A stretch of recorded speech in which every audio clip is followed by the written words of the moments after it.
Hello everyone. आज हम समझेंगे हेपेटाइटिस ए बी सी क्या होता है और सबसे डेंजरस कौन सा हेपेटाइटिस है। स्टार्ट करते हैं इसके इंट्रोडक्शन से। Hepatitis is the inflammation of liver cause by viral infection, toxins, drug, alcohol और ऑटो इम्यून डिसऑर्डर्स। हेपेटाइटिस का मतलब होता है लीवर के अंदर सूजन हो जाना। ये प्रॉब्लम अलग अलग रीजन से हो सकती है, जैसे viral infection, toxins, medicine, alcohol और auto immune disorder. Viral hepatitis is a major cause of acute and chronic liver disease world wide. Viral hepatitis में क्या होता है कि लीवर के अंदर जो लीवर के सूजन हुई है वो किसी वायरस की वजह से। अब लीवर क्या काम करता है? फूड डाइजेस्ट करने में हेल्प करता है, एनर्जी स्टोर करता है और जो बॉडी के अंदर टॉक्सिन्स होते हैं उनको बाहर निकालने में मदद करता है। लेकिन जब लीवर के अंदर इन्फेक्शन हो जाता है तो वो उसका जो फंक्शन है वो अफेक्ट करता है, उससे उसका फंक्शन कम हो जाता है। नेक्स्ट देखते हैं इसकी definition. Hepatitis is the inflammatory condition of the liver characterized by hepatocellular injury, necrosis and impaired liver function। Hepatitis एक ऐसी कंडीशन है जिसमें लीवर की सेल्स डैमेज हो जाती है और लीवर में सूजन आ जाती है और लीवर प्रॉपरली काम नहीं कर पाता। सिंपल शब्दों में बोलूं तो हेपेटाइटिस का मतलब तुम्हें याद रखना है लीवर की सूजन और लीवर के अंदर डैमेज हो जाना। ठीक है, नेक्स्ट देखते हैं क्लासिफिकेशन ऑफ वायरल हेपेटाइटिस। ये इसमें 3 टाइप्स से समझते हैं अपन, 3 टाइप के होते हैं ना। तो सबसे पहले है अपने virus hepatitis A, hepatitis B और हेपेटाइटिस सी। इसमें जीनोटाइप है कि कौन सा जीनोटाइप आएगा और ट्रांसमिशन किसके थ्रू ये फैल रही है और क्रॉनिक इन्फेक्शन इसमें होगा या नहीं, ये देखते हैं। तो सबसे पहले हम बात करते हैं हेपेटाइटिस ए के बारे में। ये आरएनए वायरस से होता है और ये फिकल ओरल रूट से फैलता है, यानी जो कंटामिनेटेड फूड और वाटर से इन्फेक्शन होता है इसके अंदर। इसमें क्रॉनिक इन्फेक्शन नहीं होता। और सिंपल शब्दों में तुम समझो तो हेपेटाइटिस ए यूजुअली गंदे पानी, गंदे खाने की वजह से होता है ज़्यादातर। ये ठीक हो जाता है हेपेटाइटिस ए। हेपेटाइटिस बी क्या होता है?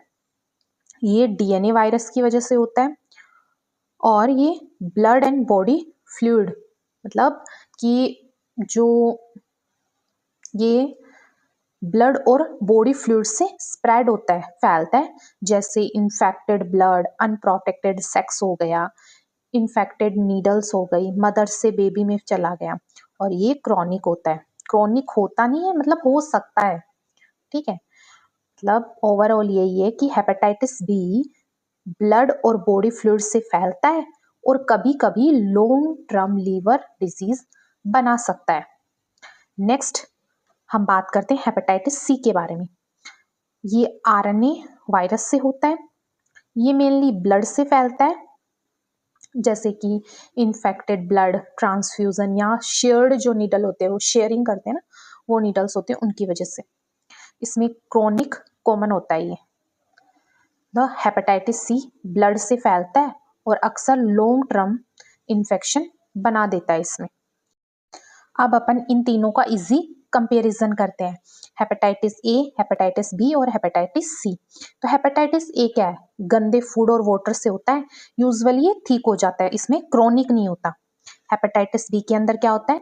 ब्लड और बॉडी फ्लूइड से होता है, इसमें क्रॉनिक हो सकता है। और हेपेटाइटिस सी ब्लड से होता है, क्रॉनिक होने के इसके अंदर ज्यादा चांस है। ठीक है, नेक्स्ट हम देखते हैं हेपेटाइटिस ए के बारे में। तो सबसे पहले आती है इसकी etiology. Caused by hepatitis A virus, RNA virus और picornaviridae family, spread through the faecal oral route. मतलब अगर कोई इंसान इन्फेक्टेड है और सफाई का ध्यान नहीं रखा गया तो उसके थ्रू ये वायरस खाने या पानी में पहुंच सकता है और दूसरे इंसान को इन्फेक्ट कर सकता है। नेक्स्ट देखते हैं सोर्स ऑफ इन्फेक्शन। इन्फेक्शन किन चीजों से फैलता है? Contaminated food and water, poor sanitation and hygiene, close contact with infected person. Next हम बात करते हैं पैथोफिजियोलॉजी कि बॉडी में क्या होता है जब हेपेटाइटिस ए होता है। सबसे पहले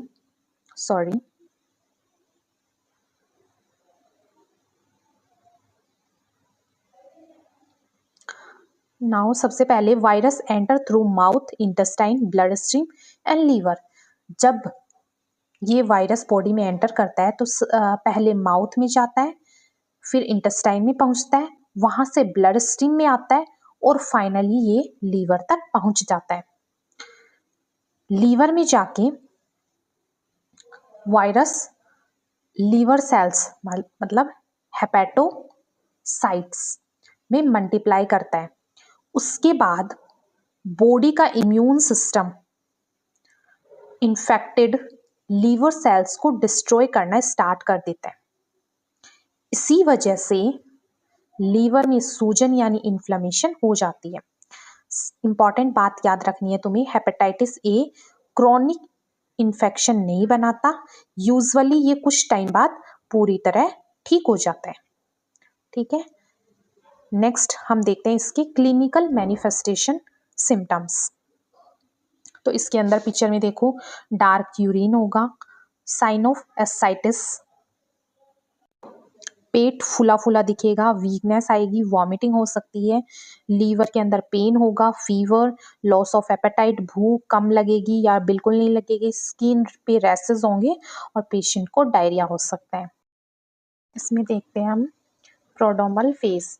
ये स्टार्टिंग फेज होता है। इसमें पेशेंट को सबसे पहले फीवर, फैटीग, नोजिया, वॉमिटिंग और लॉस ऑफ एपेटाइट होता है।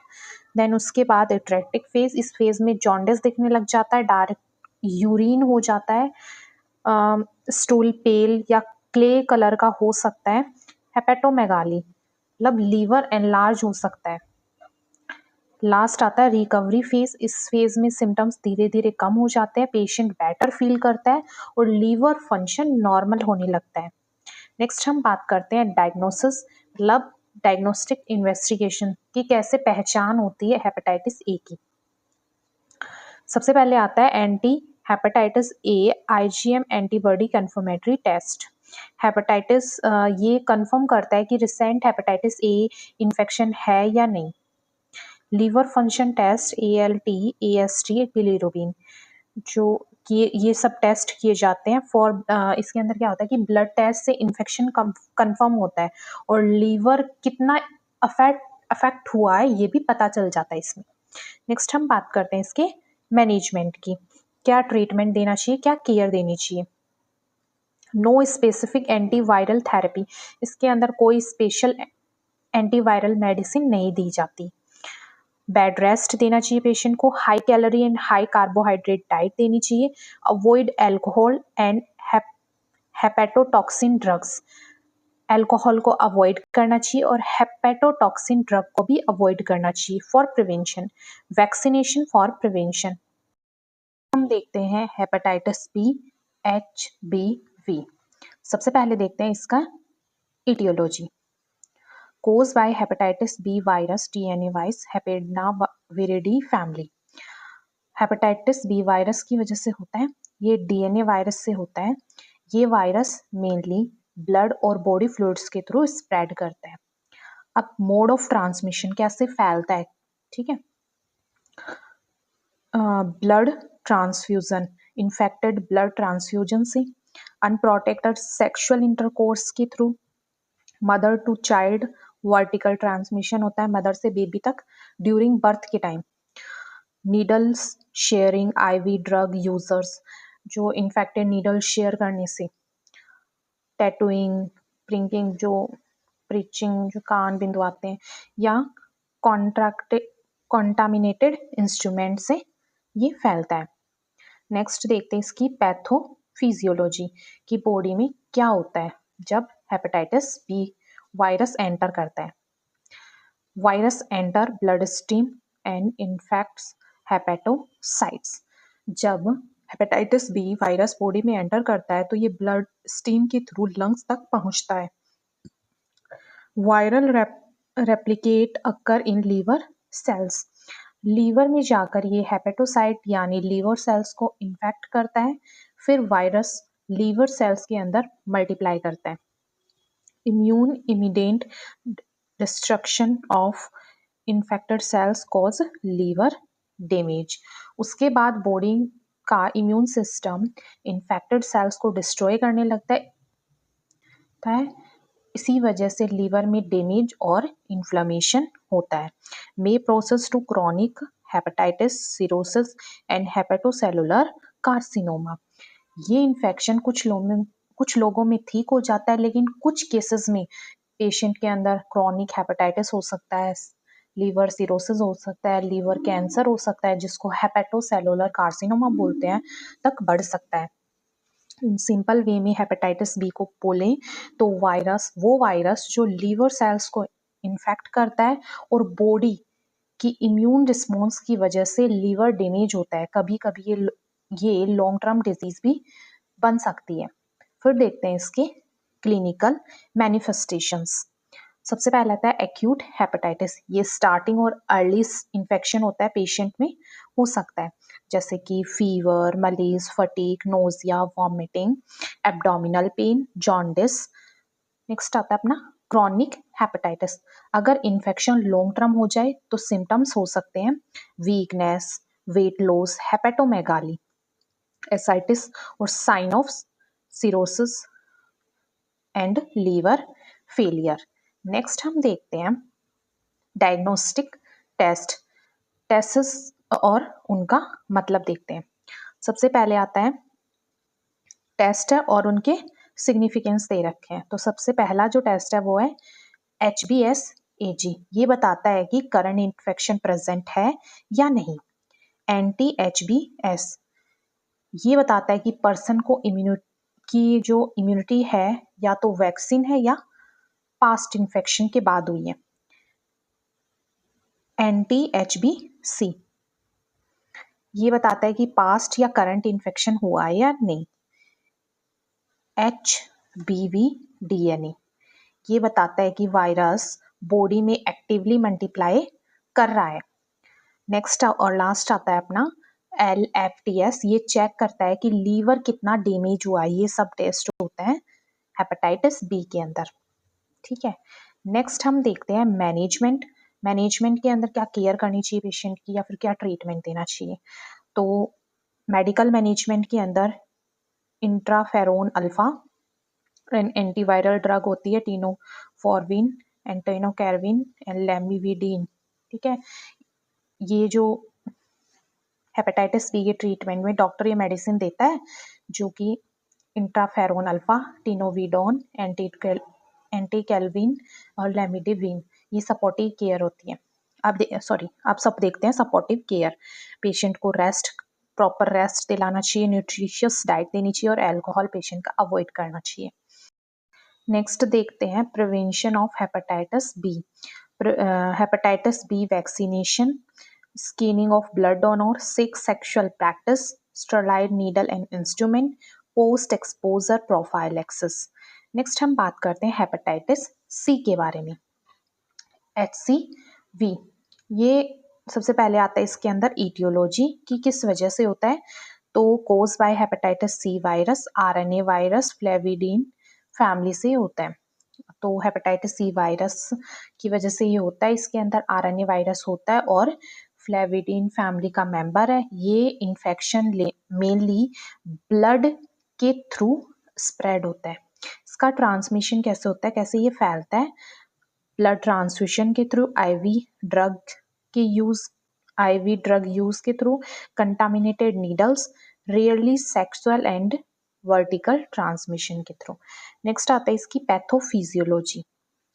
इसकी पैथोफिजियोलॉजी के अंदर हम देखते हैं कि वायरस इन्फेक्ट्स हेपेटोसाइट। जब हेपेटाइटिस सी वायरस बॉडी में एंटर करता है तो लीवर सेल हेपेटोसाइट्स को इन्फेक्ट करता है। Persistent viral replicate chronic inflammation. Virus liver cell के अंदर लगातार मल्टीप्लाई करता रहता है। इसी वजह से लीवर में लॉन्ग टर्म इन्फ्लामेशन होने लगता है। Fibrosis, cirrhosis and hepatocellular cyanosis. अगर इन्फेक्शन लंबे समय तक हो तो फाइब्रोसिस, लीवर में स्कार टिश्यू, सिरोसिस और liver cancer, hepatocellular carcinoma develop हो जाता है या डेवलप हो सकता है। Most HCV infects become chronic. जो हेपेटाइटिस सी है वो ज़्यादा केसेस में क्रॉनिक बन जाता है। नेक्स्ट हम बात करते हैं इसके क्लिनिकल मैनिफेस्टेशन के बारे में। सबसे पहले आता है इसमें एक्यूट फेज। फर्स्ट है इसमें ऑफ्टन सिंपैथोमेटिक फटीग और माइल्ड जॉन्डिस। अर्ली स्टेज में अक्सर कोई सिम्टम्स नहीं होते इसमें, कभी कभी फटीग हो सकता है और माइल्ड जॉन्डिस हो सकता है। नेक्स्ट आते हैं क्रॉनिक फेज। अगर इन्फेक्शन लॉन्ग टर्म तक हो जाए तो क्या होता है, fatigue, hepatomegaly, cirrhosis, liver failure और लीवर कैंसर हो सकते हैं। नेक्स्ट देखते हैं इसके डायग्नोस्टिक टेस्ट। कौन कौन से टेस्ट होते हैं। फर्स्ट आता है HCV एंटीबॉडी टेस्ट। ये टेस्ट बताता है कि बॉडी में हेपेटाइटिस सी वायरस के एंटीबॉडीज प्रेजेंट है या नहीं। HCV RNA PCR confirmatory. ये कंफर्मेटरी टेस्ट है जो बताता है कि वायरस एक्टिवली बॉडी में प्रेजेंट है। लीवर फंक्शन टेस्ट, ये टेस्ट बताता है कि लीवर कितना डैमेज हुआ है। ठीक, नेक्स्ट हम देखते हैं मैनेजमेंट। हेपेटाइटिस सी का ट्रीटमेंट आजकल डायरेक्ट एक्टिंग एंटीवायरल ड्रग से होता है। इसकी इंपॉर्टेंट मेडिसिन है वो है सोफॉक्स ब्यूवीर, लेडिपा स्वीर, डेक्टेल्टा स्वीवीर और वेलपेटा स्वीवीर। क्योर रेट है तो इसकी 95% से भी ज़्यादा है। नेक्स्ट देखते हैं एक कंपैरिजन चार्ट देखते हैं हेपेटाइटिस ए बी सी का। इसके अंदर हेपेटाइटिस ए के अंदर वायरस होता है RNA, इसके अंदर DNA, इसके अंदर RNA। हेपेटाइटिस सी के अंदर ट्रांसमिशन किसके थ्रू होता है, hepatitis A faecal oral, hepatitis B blood sex और वर्टिकल, हेपेटाइटिस सी ब्लड के थ्रू। देन क्रॉनिक डिजीज नहीं है और होती है और इसके अंदर कॉमन है। इसके अंदर हेपेटाइटिस बी के अंदर हो भी सकती है, नहीं भी हो सकती। ठीक है। वैक्सीन हेपेटाइटिस ए के अंदर अवेलेबल है, नहीं होती है ही नहीं है। कैंसर रिस्क नहीं है, यस और यस। ट्रीटमेंट इसके अंदर सपोर्टिव केयर देनी चाहिए। इसके अंदर कुछ एंटीवायरल्स मेडिसिन होती है, इसके अंदर डायरेक्ट एंटीवायरल्स होते हैं। नेक्स्ट हम देखते हैं नर्सिंग मैनेजमेंट ऑफ हेपेटाइटिस। सबसे पहले इसमें देखते हैं नर्सिंग असेसमेंट। इसके अंदर नर्स को पेशेंट में ये चीज़ें असेस करनी चाहिए। एक्सपोजर हिस्ट्री और रिस्क फैक्टर, जॉन्डिस है या नहीं, लीवर साइज और tenderness, nutritional status, lab reports monitor करना चाहिए, नर्सिंग इंटरवेंशन, ये सब होता है। नर्सिंग इंटरवेंशन क्या होता है, नर्स को पेशेंट को रेस्ट और कंफर्ट देना चाहिए। Administration antiviral therapy as prescribed, nutrition और हाइड्रेशन मेंटेन करनी चाहिए, लीवर फंक्शन टेस्ट मॉनिटर करना चाहिए, इन्फेक्शन स्प्रेड रोकना चाहिए, पेशेंट को इमोशनल सपोर्ट देना चाहिए। नेक्स्ट आता है पेशेंट एजुकेशन। पेशेंट को समझाना चाहिए अल्कोहल अवॉइड करे, हेपेटोटॉक्सिन ड्रग्स अवॉइड करे, वैक्सीन शेड्यूल कंप्लीट करे, सेफ सेक्स फॉलो करे, हैंड हाइजीन मेंटेन करे, नीडल रेजर टूथब्रश शेयर ना करे। नेक्स्ट हम देखते हैं कॉम्प्लिकेशंस ऑफ हेपेटाइटिस। अगर हेपेटाइटिस सीवियर हो जाए तो लॉन्ग टर्म रहे या फिर कॉम्प्लिकेशन हो सकते हैं।